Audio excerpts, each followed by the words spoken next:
Welcome everyone to the deep dive, and specifically our rugby obsession deep dive. This is where we really cut through all the noise and get straight to the essential insights from the world of rugby. So if you want to properly understand the pulse of the sport, well, you're definitely in the right place. And hey, before we even really get stuck in, just a quick reminder, make sure you hit subscribe on Rugby Obsession wherever you get your podcasts. Honestly, it's the best way to make sure you never miss another deep dive like this one. Okay, so today, our mission, it's sharp, it's clear. We are unpacking absolutely everything you need to know about a pretty monumental fixture. We're talking the British and Irish Lions' first game of the year. Hugely anticipated. And it's not just any match, it's against Argentina, Los Pumas. The buzz around this one is incredible. It really is. And for this deep dive, we're actually leaning on some excellent reporting from Planet Rugby. They've given us a really solid, comprehensive foundation here. It's great stuff for understanding, not just the match specifics, but the team dynamics, the wider context in international rugby. Yeah. It's an invaluable source for getting into the nitty-gritty. Absolutely. And our goal, as always, is to distill that down, find those crucial nuggets of knowledge for you. Sort of a shortcut, really, to being genuinely well-informed about this massive event. We want you to get those aha moments, understand the nuances. So let's get into it. Let's unpack this thing. All right, so setting the stage, this is shaping up to be genuinely quite a historic clash. It's not just the Lions' first game of the year, which is big news in itself. Right. But here's the fascinating bit. It's the first time playing Argentina Los Pumas in 20 years. 20 years. Yeah, that sheer gap, it just immediately adds intrigue, doesn't it? It really does. The anticipation feels almost, tangible. Absolutely. And, for Argentina, there's this other layer, too, this psychological angle. We're hearing reports, Planet Rugby mentions it, that Los Pumas are drawing inspiration from Argentina's football honeymoon. Ah, the World Cup win. Exactly, that FIFA World Cup victory. It's not just, national pride. It gives them a kind of psychological edge. They'll be playing with this heightened sense of expectation, which, it could make them super resilient or maybe a bit vulnerable if it weighs too heavily. It's fascinating. It's a really powerful point. Makes you wonder how that might translate onto the pitch tactically. Okay, so for you, our listener, here are the critical details you need. Mark these down. Straight from Planet Rugby. The date is Friday, June 20, 2025. The venue, the iconic Aviva Stadium in Dublin. Great venue. Kickoff times, 8:00 p.m. BST. And for listeners down under, that's 5:08 a.m. on Saturday, AEST. And the officials, they reflect the global nature of this clash too. James Doleman from New Zealand Rugby, the NZR, he's the referee. He's got Nika Amashukeli from Georgia, GRU, and Andrea Piardi from Italy, FIR, as his assistants. Then Eric Gauzins from France, FFR, is the TMO, the television match official. Right, crucial role. And Matteo Liperini, also Italian, FIR, is the FPRO, the foul play review official. It really shows that international effort, to get these big games right. Okay, so we've got the when and where. Now, the big question, the one everyone's asking, shifts to the team sheet. Specifically, Andy Farrell, the Lions head coach. He's got some seriously tough choices to make. He's naming that match day 23 this Wednesday afternoon, June 18th, around 4 p.m. UK time. Then there's a press conference at 4-3 Arrow. This isn't just reading out names. It's like the first real clue about the Lions strategy this year. Yeah, and you have to ask, how constrained are his choices right now? Planet Rugby really highlights this. Remember that initial training week in Portugal? Farrell was missing, 16 players? 16, yeah, that's a lot. Huge number, all tied up with club commitments, the Premiership and URC finals. Now, 15 of those guys joined up on Monday, which is good. Right. But Blair Kinghorn, he's still out because Toulouse made the top 14 semis. So what that really means is Farrell's working with what Planet Rugby calls bear stocks. Bear stocks. That sounds, pretty challenging. What does that actually mean for Farrell in a game like this? Is it just inconvenient, or is it a real strategic headache? Oh, it's definitely a strategic headache. Bear stocks isn't just about numbers. It means key positions might be thin on the ground.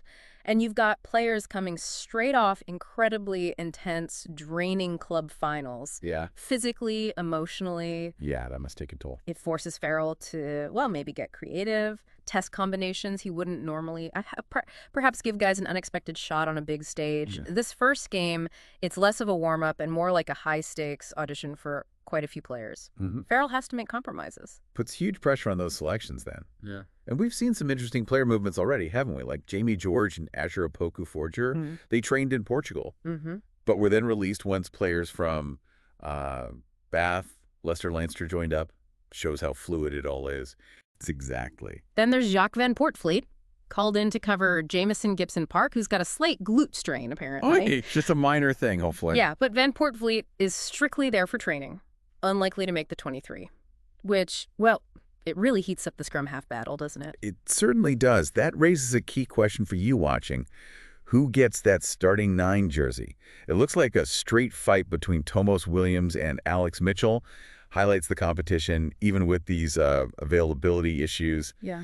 And speaking of big moments, Lions captain Maro Itoje, he's expected to start, and if he does, it'll be his 100th test cap in international rugby. Wow, 100 caps for Itoje. That's just phenomenal. Does reaching a milestone like that add pressure for him, do you think? Or does it just make him even more focused? It's an interesting one, isn't it? For a player like Itoje, it's probably more of an affirmation. He seems to thrive on these big occasions. Of course, there's personal pride. But with the Lions, it's always about the collective first. Yeah. If anything, it could actually galvanize the team around him, wanting to mark their captain's big day with a win. But yeah, his presence, milestone or not, is absolutely vital for that Lions pack. Definitely anchors the pack. But the selection headaches, they don't stop there, do they? The forwards, especially Prop and Hooker, look like where Farrell's really scratching his head. Yeah, very tricky. Key guys out, others uncertain. It's not just depth, it's the foundation, the set piece, which is so crucial against Argentina. So, like, Will Stuart seems likely to be involved somehow, just because tight head options are a bit thin right now. That's right. Xander Fagerson, he's ruled out for the start of the tour. Finley Beelam's come in, and, well, he looks likely to start against Los Pumas. Okay. And Tad Furlong, another huge player, we're still not sure if he'll be fit for Friday. Right. So Stewart, he could easily be in the 23. And it's similar at hooker. Dan Sheehan or Ronan Kelleher, they both just played that intense URC final. One of them could make the squad because Luke Cowanicki is the only other specialist hooker available right now. Farrell's not just picking the best, he's picking the best available, which is a very different challenge. Trying to guess his 23 feels like, I don't know, a Rubik's Cube with missing pieces. It really does feel like that. Highlights the challenge.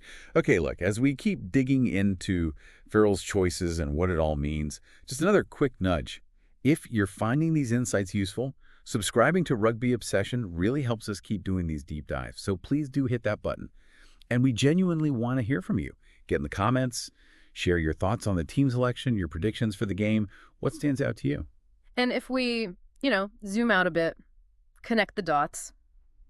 This Lions news, thanks again to Planet Rugby's detail.